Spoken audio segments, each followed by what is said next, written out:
السلام عليكم ورحمة الله وبركاته. وعليكم السلام. نحمد ونصلي على رسول الكريم.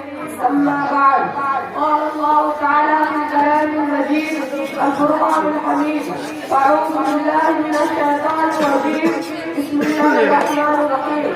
فكذلك وحينا إليك قرآنا عربيا لتنذر أم القرى ومن حولها. روى البيهقي في سننه عن عمر بن الخطاب رضي الله تعالى عنه أنه قال: تعلم العربية.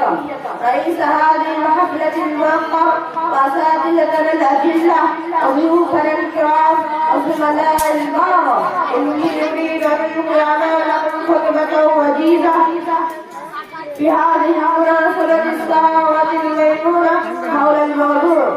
أيها الإخوة، يكفي في بيان فضل اللغة العربية أن نذكر أنها لغة القرآن الكريم المعجزة الخالدة التي نزلت لتكون منهجا حياة الناس إلى قيام الساعة. اصطفى الله عز وجل اللغة العربية لتكون وعاء يحمل هذا النور والهداية إلى الناس.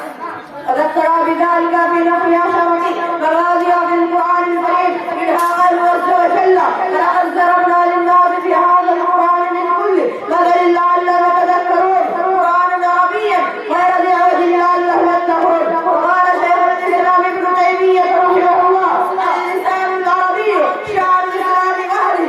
وقال تعالى به: إمام اللغة وحق الله تعالى وحق رسوله محمد صلى الله عليه وسلم.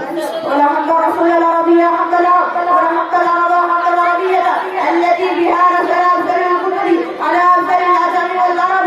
ومن حق العربية رضي بها وثابر عليها وصرف همته إليها، فازداد أهمية تعلم اللغة العربية حين بعد الناس عن الملكة والسليمة اللغوية السليمة، مما سبب ذلك الملكات في معاني الآيات الكريمة، مما جعل من الأداة غير معين على فهم معاني القرآن الكريم والسنة المطهرة، لأن في تعلمها ظهر صحيح لما جاء فيهما من الفاضل وتراكيب وأحكام وقوانين تساعدنا في فهم وتعلم المعاني ومغازي الجوانب العربية التي وردت في القرآن الكريم عن طريق فهم الأسرار التي تكون في أعماق اللغة العربية والتي تمكننا من فهم القضايا اللغوية، كذلك عن طريق النصوص التي تستند إليها